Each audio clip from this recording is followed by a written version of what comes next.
Baik, teman-teman, materi pertama kita adalah konsep dasar ya. Konsep dasar termodinamika kimia. Pertama kita perlu belajar dulu teman-teman ya. Apa itu kimia? Ya. Apa itu kimia? Ya. Teman-teman sudah tahu kan ya, kimia itu ini objek kajiannya adalah apa teman-teman? Apa yang dipelajari kalau di kimia? Materi. Materi ya. Ya. Jadi objek kajiannya adalah materi. Itu kimia. Ya. Jadi selama teman-teman menjadi mahasiswa kimia, maka yang akan teman-teman pelajari ya, yang akan teman-teman bedah ya, terus cari tahu itu adalah materi. Ya kan, itu yang dipelajari di kimia. Ya. Maka muncul pertanyaan, kalau ada materi ya, di alam itu ada materi. Ya, berarti ada apa lagi? Kalau selain materi apa? Ada non materi kan ya? Imateri. Ya, atau in materi. Ya, sesuatu yang bukan materi ya. Ya, berarti di alam itu ada materi, ada non materi. Materi ini itu dipelajari di kimia. Yang non materi enggak dipelajari di kimia. Oke. Ada yang bisa memberikan contoh? Materi apa kira-kira contohnya? Air. Air. Ya. Air, Tanah. Udara. Ya, dan lain-lain ya. Ini contoh materi. Dan semua ini pasti dipelajari oleh kimia. Kita belajar di kimia. Kita belajar struktur air, sifat air, kita belajar struktur tanah, kandungan tanah, kita belajar komposisi udara, dan seterusnya. Kalau non materi kira-kira apa? Api. Ya, sorry. Apa, Mbak? Api. Oh, api ya. Oke. Terus? Cahaya. Benar nggak? Suara. Ada kan ya? Di alam itu ada suara? Di alam ada suara. Ada kan ya? Ada. Di alam itu ada cahaya? Ada. Di alam itu ada api? Ada. Ya. Dan ini semuanya non materi. Ini semua adalah non materi. Iya. Karena kenapa? Nggak mungkin kan teman-teman belajar cahaya di kimia itu nggak ada materi tentang cahaya di kimia, itu nggak ada. Suara juga nggak ada. Kalau di fisika ada. Ya, karena fisika itu belajar materi dan non materi. Kalau fisika ya. Kalau kimia nggak. Oke. Sekarang kalau kita coba definisikan, materi itu apa sih? Kalau kita coba definisikan. Sesuatu yang menempati ruang dan memiliki massa, Pak. Oke. Ada massa dan menempati ruang, Pak. Ruang. Ya. Kalau dia ada massanya dan dia menempati ruang, pasti dia adalah materi. Tapi kalau dia tidak punya massa dan juga tidak menempati ruang, maka dia bukan materi. Kan gitu ya. Air punya massa. Bagaimana cara membuktikan air punya massa? Ditimbang bisa. Ditimbang, ya. Ditimbang. Tanah punya massa? Cara membuktikannya? Ditimbang, Pak. Ditimbang Udara juga. punya massa? Ditimbang? Gimana? Itu Pak, balon Pak. Ya. Balon isi hidrogen sama balon isi oksigen beda. Nah, balon ya. Hidrogen bisa naik ke atas, oksigen tidak. Ya, jadi kalau menimbang massa udara itu pakai balon, ya. Balon kosong ya, kayak tadi temannya ya, LPG kosong, balon ditiup. Ya, ini balon ditiup ya. Nanti beda massanya nih. Balon kosong ditimbang, balon ditiup ditimbang, nanti massa yang ditiup itu akan lebih besar dibandingkan dengan balon kosong. Berarti ada selisih massanya. Kenapa ada selisih massanya? Karena satunya berisi dengan udara. Kayak gitu ya. Ya. Jadi cara untuk tahu massa, satu-satunya cara untuk menentukan dia punya massa atau tidak, ya timbang. Nggak ada cara lain. Ya, secara eksperimen. Gitu. Ya. Kemudian selanjutnya, air punya menempati ruang? Menempati, Pak. Menempati ruang kan ya. Air bisa kita taruh dalam botol, dalam gelas, ya. Dalam bak misalnya itu bisa. Tanah juga sama kan ya. Tanah juga menempati ruang. Apa buktinya tanah menempati ruang misalnya ya? Ya bumi kita ini, ya kenapa kok ada bentuknya bulat seperti itu? Ya, karena ada tanah yang membentuk ruang bulat gitu kan ya. Udara juga sama. Ya buktinya udara bisa kita masukkan ke dalam balon. Ya, ke dalam ban misalnya. Berarti udara menempati ruang tersebut. Gitu ya. Oke. Nah, sekarang non materi ya. Non materi berarti tidak punya massa dan tidak menempati ruang. Gitu kan ya. Saya ambil contoh yang sederhana dulu, cahaya yang sering kita lihat sehari-hari lah ya. Cahaya nggak punya massa, pakai misalnya ini. Ini timbangan. Ya, ini timbangan. Ini angkanya. 0. Ya, 0, 0, 0. Gitu kan ya. Kemudian ini kira-kira gambar apa ini? Center gitu ya. Center, Pak. Center ke sini. Ya, kemudian nyalakan, matikan. Ini berubah nggak kira-kira? Tidak, Pak. Enggak kan ya? Yang efek, Pak. Ya, cahayanya center tidak ada di sini kan ya? Benar nggak? Betul. Cahaya center sudah ada di atas sini kan ya? Paham maksudnya ya? Iya, Pak. Ya, jadi ketika Iya, kita nyalakan center di atas timbangan, ya, maka tidak, meskipun ada cahaya di atas timbangan itu kemudian tidak mengubah nilai di timbangan di neraca. Gitu kan ya? Angkanya pasti akan tetap 0. Ya. Atau misalnya matikan lampu dalam ruangan, itu tidak akan kemudian menyebabkan angka di timbangan di neraca itu akan berubah. Ya. Bisa ditimbang, tapi ketika ditimbang masanya adalah 0. Kan gitu ya? Oke. Sama dengan suara. Ya. Sama dengan suara. Kita nggak bisa nimbang suara. Ya. Api juga, ya. Karena kalau cahaya itu kan masih bisa lah ya kita taruh di atas timbangan ya. Tapi kalau api dan suara itu udah nggak bisa kita taruh di atas timbangan. Karena memang juga tidak menempati ruang ya. Oke, apa buktinya bahwa api, cahaya, suara tidak menempati ruangan?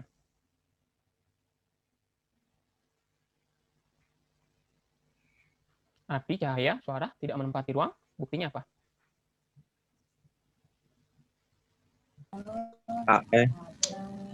Cahaya dan suara Cahaya. itu bersifat gelombang, Pak. Cahaya itu bersifat gelombang. Ya, cahaya itu saat gelombang, Mas. Iya. Tidak menempati ruang kan berarti? Betul. Nah, kenapa yang bersifat gelombang itu tidak menempati ruang? Bukan kenapa, bagaimana cara membuktikannya?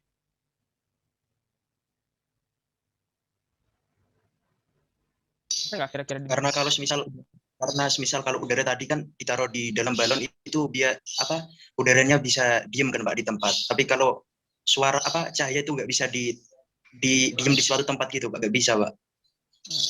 Iya. Cahaya, api, dan suara tidak dapat nggak bisa ditaruh dalam suatu wadah gitu, Pak. Ya, nggak bisa ditaruh dalam suatu wadah ya. Oke. Kalau mau dibuktikan kira-kira tekniknya gimana kira-kira? Tekniknya.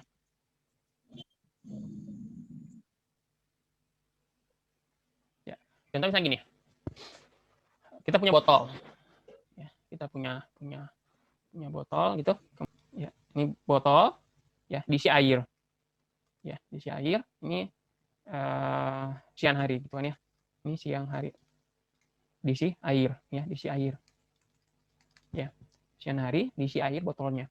Nah, kemudian dibiarkan sampai malam, ya, ketika malam botol ini kita buka, airnya masih ada? Masih Pak. Masih ada kan?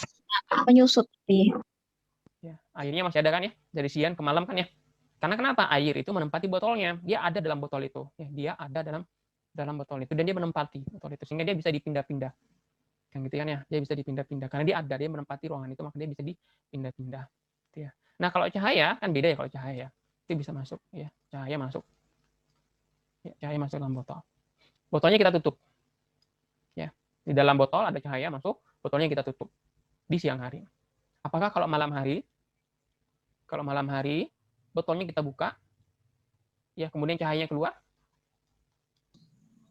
Tidak Pak. Enggak kan ya? Tidak. Apa? Ya, karena dia tidak menempati ruang botol itu. Jadi dia hanya ada di situ, tapi dia tidak menempati ruangan botol itu. Ya. Makanya dia nggak bisa dipindah-pindah, karena dia tidak menempati, aslinya dia tidak menempati. Ya. Itu bukti bahwa cahaya itu berbeda dengan air, berbeda dengan udara, berbeda dengan tanah. Air, tanah, udara bisa ditimbang, dan timbangannya bukan 0, dan juga dia bisa menempati ruang, sehingga bisa dipindah-pindah. Tapi kalau api, cahaya, suara, ya ini tidak bisa ditimbang. Ya. Kalaupun ditimbang seperti cahaya, maka massanya pasti 0. Dan juga tidak menempati ruang, karena tidak menempati ruang, maka nggak bisa dipindah-pindah. Ya. Misalnya, kita lagi kangen dengan suara ibu misalnya. kangen dengan suara orang tua di kampung misalnya. Kita bilang sama orang tua, bicara di depan botol, nanti kalau udah bicara, botolnya ditutup, botolnya dikirim ke sini. Kan nggak mungkin kan? Karena nggak mungkin kemudian suara itu ada dalam botol, nggak mungkin bisa masuk. Atau cahaya misalnya, ya karena diumumkan nanti malam listrik PLN mati misalnya. Ya udah, lagi siang ini ada banyak banget cahaya, kita masukkan semua cahaya ke dalam botol, ya nanti malam kalau listriknya mati, kemudian kita buka. Nggak bisa seperti itu.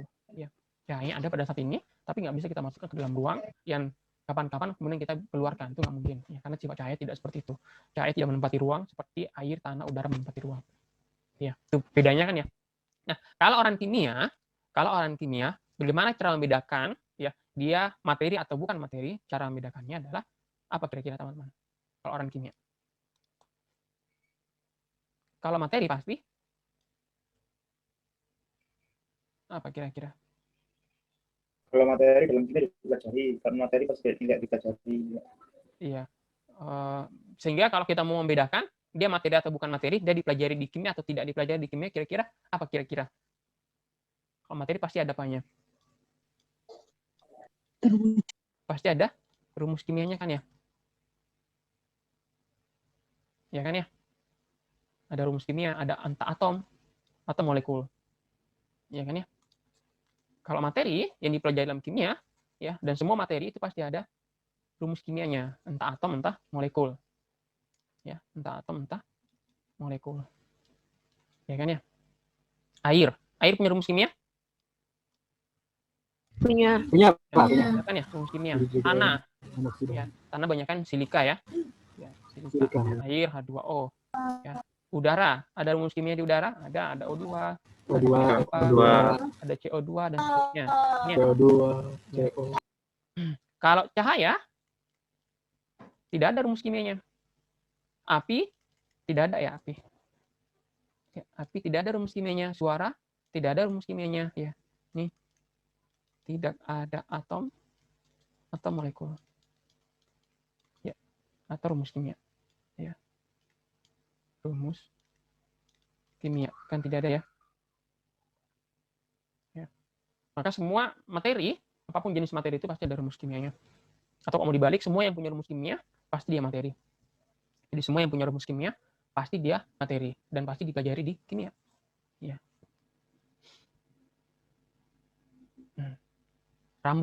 Rambut itu punya rumus kimia enggak?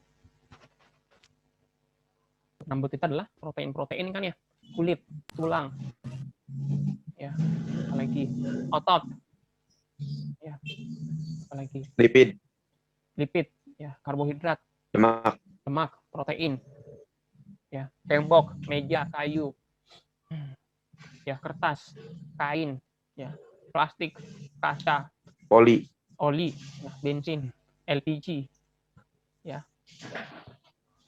semua itu adalah materi, ya, dan cara mengenalinya pasti ada rumus kimianya, ya, obat-obatan, ya, bahan peledak, ya kan ya, semua jenis makanan, semua jenis obat, semua jenis bahan bakar, ya, semua jenis kain, semua jenis kertas, ya, semua makhluk hidup, ya, pasti terdiri dari molekul-molekul kimia, dan itu dipelajari oleh kimia. Ya, gitu ya teman-teman ya, sekilas terkait dengan kimia. Ya, kira teman-teman udah paham itu. Ya. Nah, di kimia nanti, jadi kalau kita buat lagi, ya, kimia, ya, itu belajar tentang materi, ya kan ya, belajar tentang materi.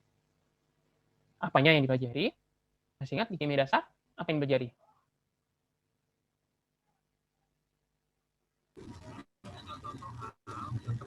Apanya kira-kira? Materi atau rumus kimianya ya? Kalau orang kimia pasti ada rumus kimia. Materi itu pasti ada rumus kimia. Oke. Apanya kita pelajari ini? Wujudnya, Struktur? reaksinya, Iya. Struktur. Ya, H2O misalnya, ya H2O, bagaimana strukturnya? Ya, seperti ini kan ya. Yang belajar ini siapa? Di kimia, kita belajar struktur. Ya. Struktur dan sifat ya. Ya, kalau seperti ini apakah dia polar atau non polar? Kalau misalnya ya, ini tadi H2O ya. Ya, tadi misalnya H2O. Ya, bagaimana strukturnya? Strukturnya itu adalah seperti ini ya. Ya, kalau misalnya CO2 ya 3 atom, Ya, bagaimana strukturnya? Oh, CO2 itu seperti ini, lurus. Ya, ini struktur. Ya, ada yang bentuk seperti ini, ya kalau dibalik bentuk V ya. Kalau ini bentuk lurus, linear. Ya. Beda struktur, beda sifat. Ya, ini bentuknya melengkung seperti ini, sifatnya beda dengan CO2. Ya, namanya sifat ini misalnya nanti disebut dengan polar. Ya, ini nanti disebut dengan non polar, berarti ada sifatnya gitu kan ya. Nah, gitu. Ya. Kemudian struktur dan sifat, berarti ada perubahan. Ya, perubahan struktur, perubahan sifat. Ya, jadi struktur itu bisa berubah. Misalnya, ya, H2O itu bisa berubah nggak strukturnya? Menjadi H2 dan O2. Ya, kalau sudah berubah, maka dia strukturnya juga berubah, sifatnya juga akan berubah. Ya, ini misalnya kalau sifat fisiknya dia cair, ya, kalau ini sudah bentuknya sifatnya sudah gas, ini juga sifatnya sudah gas, ya kan ya. Atau misalnya NaCl, nah, NaCl kan ya. Ya, ini Na plus dan Cl min. Ya. Cl min. Na plus itu dari Na. Ya, Cl min itu dari Cl. Ya, ini racun. Ya, ini meledak. Ya, logam alkali. Ya, alkali itu mudah untuk meledak. Tapi kalau sudah jadi garam, sifatnya berubah. Ya, tidak lagi meledak dan tidak lagi mudah atau beracun ya. Nah, itu jadi ada perubahan ya. Jadi kimia itu belajar materi apa yang menjadi struktur sifatnya, kemudian struktur sifatnya ketika dia sudah berubah, ada perubahan kan ya. Nah, juga belajar tentang energi. Ya, energi yang menyertai. Ya, menyertai ya. Contoh misalnya jadi struktur perubahan energi yang menyertai, contohnya gini. Misalnya ini apa nih? C2H5OH. Ini apa? Ada yang tahu? Alkohol. Alkohol. Ini bisa bereaksi. Etanol. Ya, etanol. Ini bisa bereaksi dengan oksigen. Jadinya apa? Jadinya CO2 dan H2O. Ya.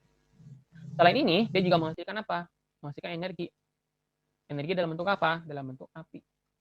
Ya. Berarti dia melepaskan energi. Reaksi ini melepaskan energi. Berapa energi yang dilepaskan? Disebut dengan delta H ya. Nah, nanti ada delta H-nya. Siapa yang belajar ini? Kimia. Ya, berapa energi yang lepas ya. Nanti yang belajarlah kimia. Nah, itu yang belajar di kimia. Dia belajar 3 hal itu. Ya, belajar 3 hal ini, struktur, perubahan, energi yang menyertai. Ya. Kalau struktur sifat itu, makanya nanti ada namanya, ini ada kimia organik. Ada kimia, oke, bentar ya. Ada kimia anorganik. Ya, gitu. Ya. Kemudian kalau ini perubahan ya, perubahan struktur, perubahan sifat. Ya, nanti ada analisis kimia analitik ya. Kimia analitik ya. Apa kimia analitik? Itu adalah jadi kimia analitik itu nanti teman-teman belajar ini.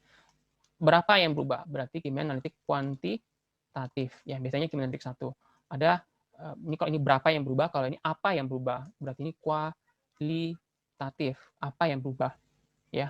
Kemudian ada lagi namanya kimia pemisahan. Pemisahan itu maksudnya kalau dia sudah berubah, bagaimana cara memisahkannya? Ya, misal orang bikin gula diubah menjadi alkohol, ya. Gula diubah menjadi alkohol. Gulanya nanti kan berubah jadi air, jadi alkohol, jadi CO2, harus dimurnikan alkoholnya. Maka namanya kimia pemisahan.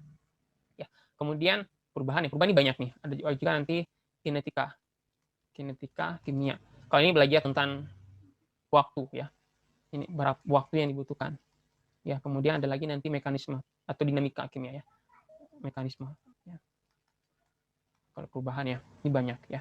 Kemudian energi yang menyertai nanti ada istilahnya termodinamika. Nah, gitu teman-teman. Nah, ini semua ini kimia organik, kimia anorganik, kimia analitik, ya, kimia pemisahan, kinetika, mekanisme reaksi, termodinamika. Ini pasti mata kuliah wajib. Ini semua pasti adalah mata kuliah wajib ya. Kimia organik itu kalau di UIN ada organik dasar dan ada dasar-dasar reaksi organik. Benar ya? Kimia organik dasar sudah ambil? Sudah, Pak. Sudah ya. Kalau sekarang apa? Dasar-dasar reaksi organik. Struktur. Ya. Struktur senyawa organik. Oh, kalau itu anorganik juga ada.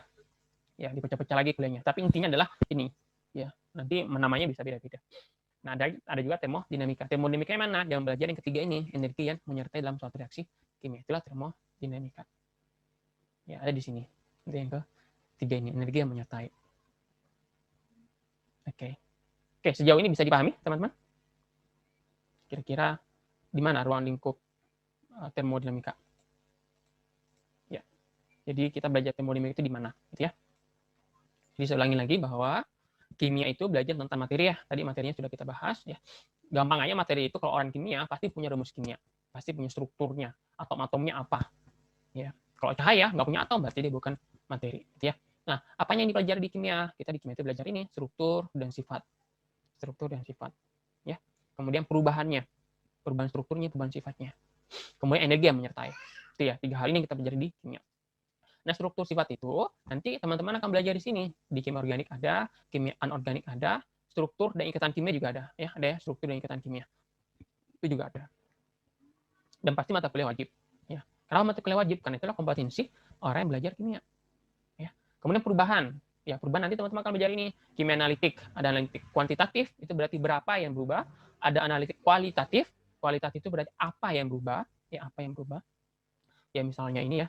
Apa yang berubah menjadi CO2 dan H2O? Ya, berarti C2H5OH ya, atau senyawa-senyawa organik secara umum. Berapa yang berubah? Ya, kalau ini 2 mol, nanti ini berapa? Ini berapa? Itu berarti kuantitatif. Ya, kemudian ada lagi kinetika. Kinetika itu belajar waktunya ya. C2H5OH bereaksi dengan O2. Ya, kalau ini misalnya ada sekian gram, ini sekian gram, kira-kira butuh waktu berapa sampai semuanya habis belum menjadi CO2 dan H2O. Gitu ya. Ada mekanisme. Ya, ada mekanisme reaksi organik, ada dasar-dasar reaksi anorganik, yaitu belajar mekanisme reaksinya. Bagaimana proses perubahannya, bagaimana proses reaksi kimianya. Itu juga dipelajari ya di bagian kedua ini ya, perubahan. Gitu. Nah, kemudian yang ketiga, energi yang menyertai. Ya, energi yang menyertai perubahan ini. Ya, energi yang menyertai perubahan dari materi kimia. Ya, pasti ada energi. Entah energinya itu masuk, berarti dia namanya endotermis, entah energinya itu dilepas, berarti dia namanya eksotermis. Ya. Kalau yang alkohol ini C2H5OH ditambah dengan O2, dia melepaskan energi dalam bentuk api, berarti dia nanti eksotermis. Ya, nanti juga dipelajari di kimia. Masuk ke dalam materi termodinamika. Ya, maka kita belajar termodinamika hanya sebagian kecil ini saja. Ya, yang lainnya nanti teman-teman dapatkan di kuliah yang lain. Ya. Saya tak malah bingung. Oke, sampai sini ada pertanyaan? Dipahami ya, teman-teman ya? Bisa dipahami ya? Iya, Pak. Atau kalau ada yang mau ditanyakan, silakan ditanyakan dulu. Tapi langsung digawe lemah hati. Kalau ada suara lain di mute dulu ya, teman-teman ya, biar tidak mengganggu. Ini interiornya apa? Tadi dulu. Biar nggak mengganggu yang lain. Ini. Oke. Oke, sudah? Oke, kalau sudah, sekarang saya lanjutkan lagi. Ya. Itu tadi yang A, sekarang yang B. Ya, sekarang yang B. Ya, masih kuat ya, teman-teman ya. Sekarang yang B. Ya, jadi teman-teman sudah tahu posisi termodinamika di kimia itu di mana? Itu belajar tentang energi. Ya, sekarang kita spesifik ke energetika kimia. Ya, kita spesifik sekarang ke energetika kimia. Ya. Oke. Pertama, semua materi, ya, semua materi yang tadi kita bahas ya, semua materi yang dipelajari di kimia, ya, pasti memiliki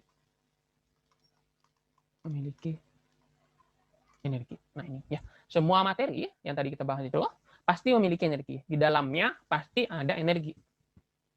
Ya, di dalamnya pasti ada energi. Ya. Teman-teman lihat kertas. Ya, kertas, lembaran kertas. Di dalam kertas itu ada energi. Ya.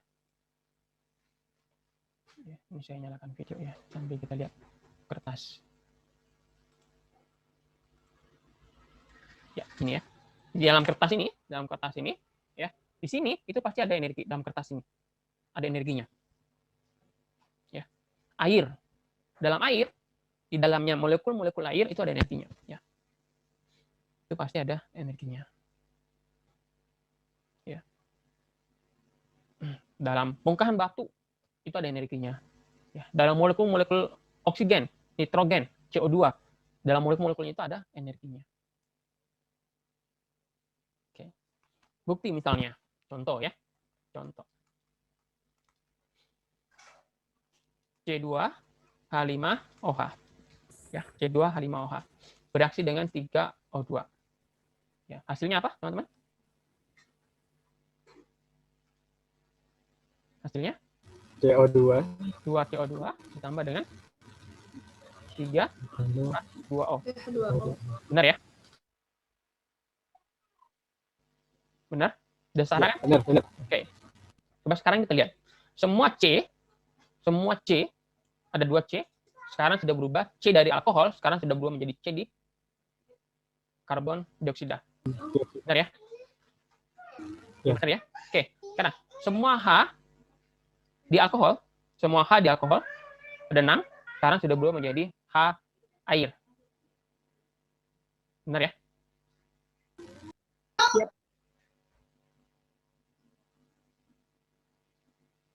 Halo?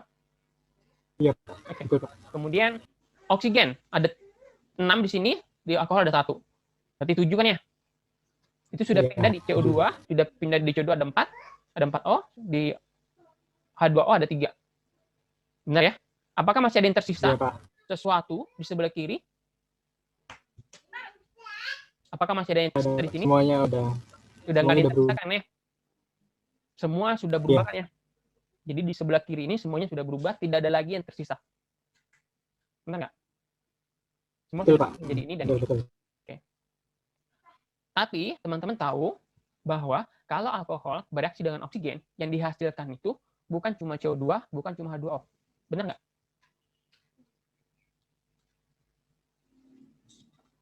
Benar. Apa selain CO2 dan H2O?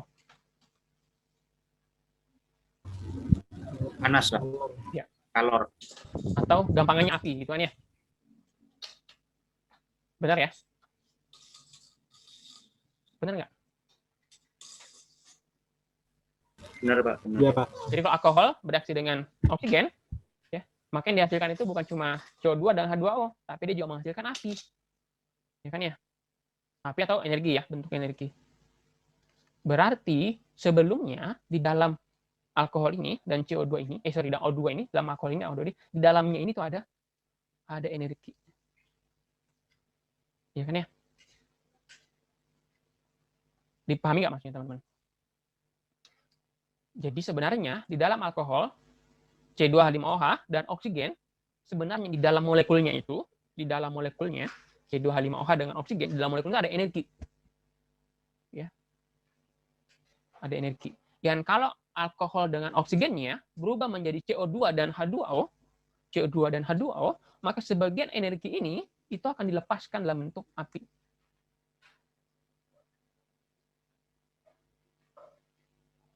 Oke, bisa dipahami? Bisa, Pak. Ya. Jadi ada energi yang terkandung di sini juga terkandung. Energi itu benar lepas. Kapan dia bisa lepas? Kalau C2H5OH dengan O2 ini berubah menjadi CO2 dan H2O, maka lepaslah energinya. Ya, dalam bentuk api ya. Yang kita melihatnya dalam bentuk api. Ya. Contoh lagi, misalnya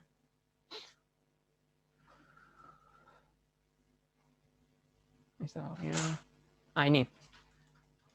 Air es diubah menjadi air es diubah menjadi air cair. Ya. Air es diubah menjadi air cair. Apa yang kita lakukan? Dipanasin bisa. Dipanaskan kan ya? Kalau Ya. Dipanaskan ya. Berarti ini kita panaskan kan ya? Kita panaskan itu kan artinya kita memasukkan panas ke dalam molekul-molekul air kan ya? Benar ya? Ya, Pak. Ya. Ya. Maka panas ini itu nanti akan masuk ke dalam air cair. Benar ya? Maka kalau kita mau lihat, maka energi panas air cair itu pasti akan lebih tinggi ya dibandingkan dengan energi di air es. Ya kan ya? Karena kita tambahkan panas, berarti kita memasukkan energi panas ke dalam air cair kan ya? Berarti dalam air cair ini terkandung energi panas yang kita masukkan dengan cara memberikan panas tadi. Ya.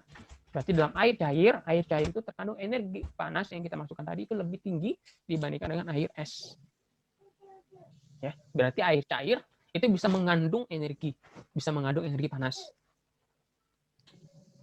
Benar ya? Ya, ini dua contoh ya bahwa energi itu setiap materi itu memiliki energi. Ya, bisa memiliki energi. Oke, itu yang pertama. Yang kedua sekarang energi tersebut bisa keluar masuk. Ya, bisa keluar masuk. Kalau tadi alkohol dengan oksigen dia keluar ke bentuk api, kalau air es ke air cair dia masuk. Ya berarti dia energi dalam materi tersebut itu bisa keluar masuk. Ya kan ya? Dia bisa keluar masuk. Oke. Nah, keluar masuknya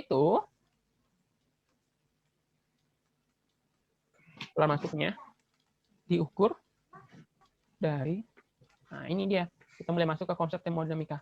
Bagaimana cara tahu besarnya energi yang keluar ketika C2H5OH bereaksi dengan O2. Kan ada energi yang keluar tuh, ya bentuk api. Bagaimana cara tahu besarnya energi api yang keluar? Ya, sama dengan ini, air es menjadi air cair, ada energi panas yang masuk. Bagaimana cara menghitung energi panas yang masuk? Ya. Nah, ini keluar masuknya energi tadi diukur dari ini. Satu, perubahan T. T itu apa, teman-teman? Temperatur. Ya. Temperatur, ya.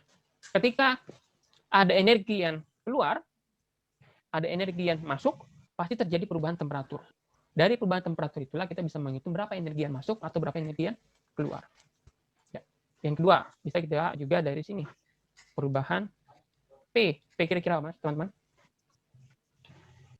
P kira-kira apa? Pressure atau tekanan. Ya, pressure. Pressure atau tekanan. Ya. Tekanan. Ya. Ya, misalnya ya, contoh lagi saya berikan. Ini ya. Ini kan liquid. C2H5OH itu kan liquid. Ya, liquid. Ini gas. Ini gas, ini uap. Ya. Kalau kemudian kita buat dalam ruang tertutup, ada alkohol, membentuk liquid, kita isi dengan oksigen, ya. Kemudian kita biarkan terbakar. Ya, pasti nanti akan menjadi gas. Ini 2 gas plus 3 gas, 3 uap. Ya, sehingga tekanan ruang tertutupnya itu akan naik.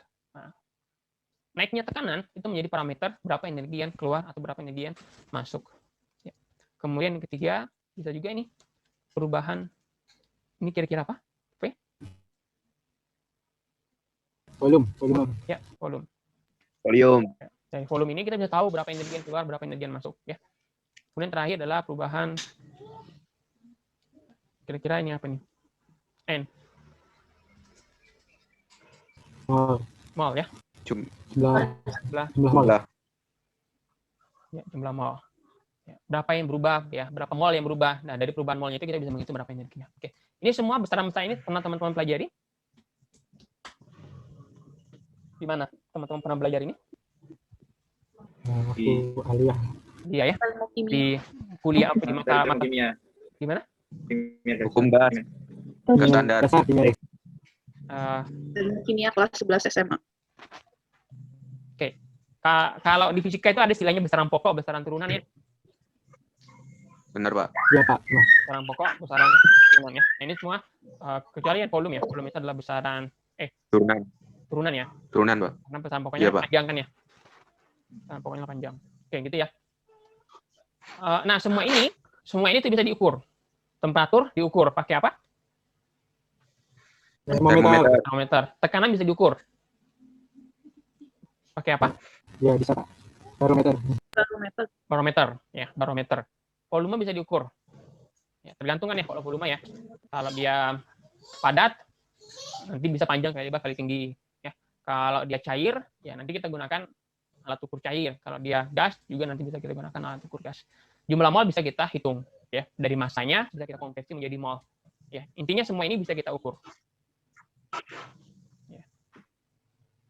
Nah, dengan alat-alat tertentu. Gitu ya. Nah, setelah kita ukur ini, dari perubahan inilah kemudian kita bisa konversi berapa energi yang masuk, berapa energi yang keluar. Gitu ya. Oke, selanjutnya dikit lagi ya. Karena di selanjutnya kita akan belajar gas. Oke, masih konsep dasar ya. Oke, dikit lagi. Sekarang yang A, B, C ya. Sekarang C. Nah, C. C itu adalah sistem dan lingkungan ya. Sistem dan lingkungan. Ya. Nah, sistem dan lingkungan. Di termodinamika artinya sistem dan lingkungan ya. Saya coba gambarkan ya. Saya agak minta maaf ya karena gambar saya itu nggak terlalu bagus ya. Ya, oke. Ini misalnya ada gelas ya. Ada gelas kimia ya. Kemudian gelas kimia ini kita isi dengan senyawa kimia ya, larutan. Ya, ini ya.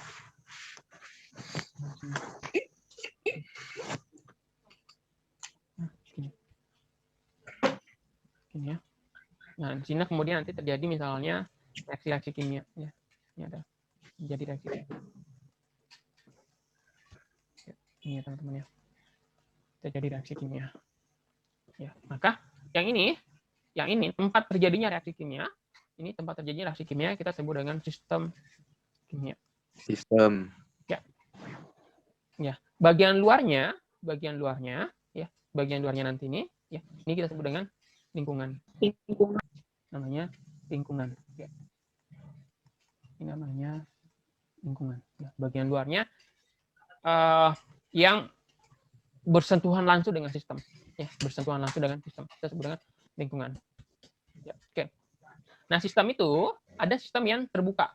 Contoh ini terbuka ya. Kalau dia terbuka ya, berarti nanti terus tulis dulu ya. Jadi sistem itu sistem ada yang terbuka ya, nanti bisa dilihat di buku ya. Ada yang tertutup, ada yang apa kira-kira? Isolasi. Ya, terisolasi ya. Ada yang terisolasi. Kalau terbuka ya, misalnya reaksi ini dia menghasilkan gas, berarti nanti gasnya itu bisa keluar masuk nih. Ya, atau gas dari luar ini. Karena dia terbuka ya. Kemudian energinya juga bisa keluar masuk ya. Energinya di sini bisa nembus ya. Ya, bisa keluar masuk. Itu kalau dia terbuka. Ya, jadi yang keluar adalah jadi materi ya, kemudian energi. Ya, ini keluar masuk maksudnya. Ya. Kalau tertutup, ini berarti ditutupkan ya. Kalau tertutup, ya berarti ini ketutup ya. Ya. Kalau ketutup, ya berarti materinya nggak bisa. Jadi ini materi, ini energi. Energi bisa keluar masuk, tapi materinya nggak bisa kalau tertutup. Kemudian kalau terisolasi itu seperti termos. Ya. Jadi ini nanti tidak bersentuhan langsung dengan lingkungan ya, karena dia kayak termos ya, kalau teman-teman lihat termos itu. Ya, sehingga jelas materinya nggak bisa karena dia tertutup, terisolasi ya, energi juga nggak bisa. Ya, energi juga nggak bisa keluar masuk. Ya, jadi kayak dia disekat gitu ya. Jadi ini disekat di sini ya, sehingga energinya kalau dia menghasilkan panasnya itu nggak bisa keluar masuk. Gitu ya. Itu namanya terisolasi. Ya, maka nanti hanya berdasarkan sistem ini yang akan kita pelajari nanti di termodinamika kimia. Ya, terbuka, tertutup, atau dia terisolasi ya. Meskipun nanti akan kebanyakan terbuka ya. Reaksi dalam kehidupan sehari-hari kita itu kebanyakan terbuka ya. Fotosintesis pada tumbuhan itu terbuka ya. Kemudian metabolisme ya, dalam tubuh kita bernafas itu juga sistem terbuka ya. Kemudian kalau teman-teman mereaksikan senyawa-senyawa kimia di praktikum ya, pakai gelas kimia itu kebanyakan terbuka ya. Jadi nanti kebanyakan terbuka ya, tapi nanti kita akan belajar juga yang tertutup dan terisolasi. Oke, kemudian sekarang yang terakhir kita bahas hari ini adalah bagian yang D ya. Oh, ini tenggorokannya udah. Yang D itu apa? Persamaan keadaan. Nah, ini ya, persamaan keadaan. Tadi kan kita parameter ya. Parameter terukur. Ya, tadi ada T, ada V volume, ada P tekanan, ada N kan ya? Benar ya? Nah, hubungannya ini ya bisa kita hubungkan keempat-empat ini menjadi persamaan keadaan. Ya, jadi keempat-empatnya ini T, P, N dan P itu bisa kita gabungkan menjadi persamaan keadaan. Contoh, ya, PV sama dengan nRT. Ada yang tahu ini persamaan apa? Gas ideal. Ideal. Ideal ya. Nah, itu ya. Nah, nanti teman-teman mungkin perlu baca ya. Silakan nanti belajar sendiri. Kalau P dan T ya, P dan T itu adalah besaran intensif. Ada yang pernah dengar ini? Kalau P dan N namanya nanti besaran ekstensif ya. Nanti silakan dicari-cari. Apa yang dimaksud dengan besaran intensif dan besaran ekstensif.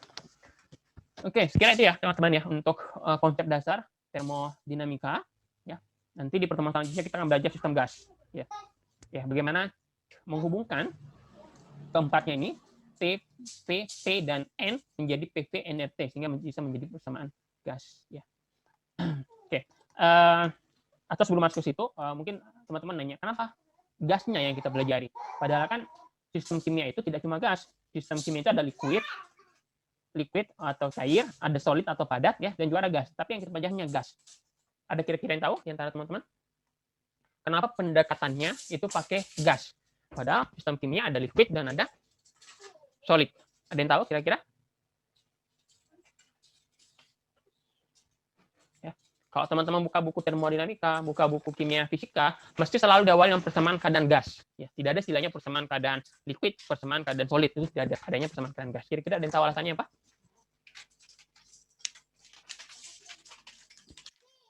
Ya. Kenapa belajarnya dari gas? Yang tahu? Ini terakhir nih. Enggak tahu Pak. Kenapa ya? Mungkin pertengahan cair dan padat, Pak.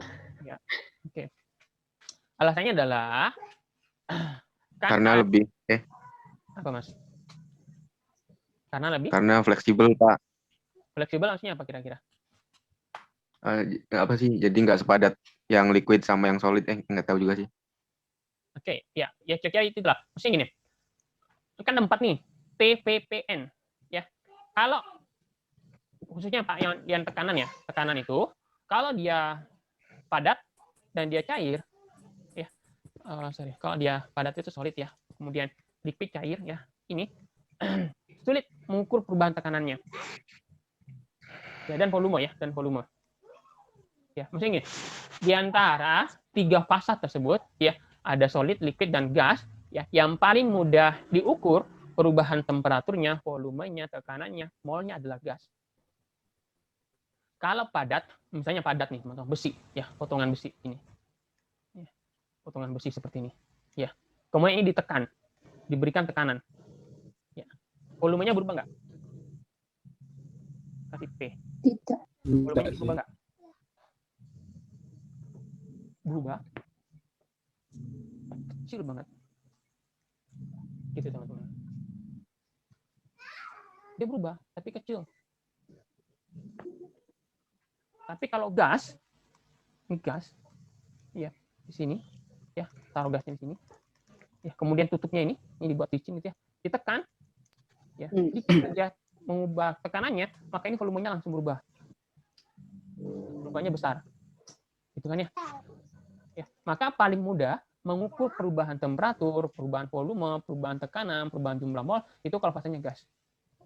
Ya. Kalau padat atau liquid, perubahan volumenya, perubahan tekanannya itu kecil. Maka kalau mau diukur ya tidak maksimal. Ya, 0,0 sekian, menyulitkan perhitungan. Yang paling mudah adalah gas. Ya, itu alasannya kenapa kemudian yang dibahas adalah gas. Ya, karena perubahan-perubahan T, P, P, dan N itu paling mudah diukur kalau dia keadaannya gas. Makanya adanya adalah persamaan keadaan gas untuk semua parameter 4 ini. Ya.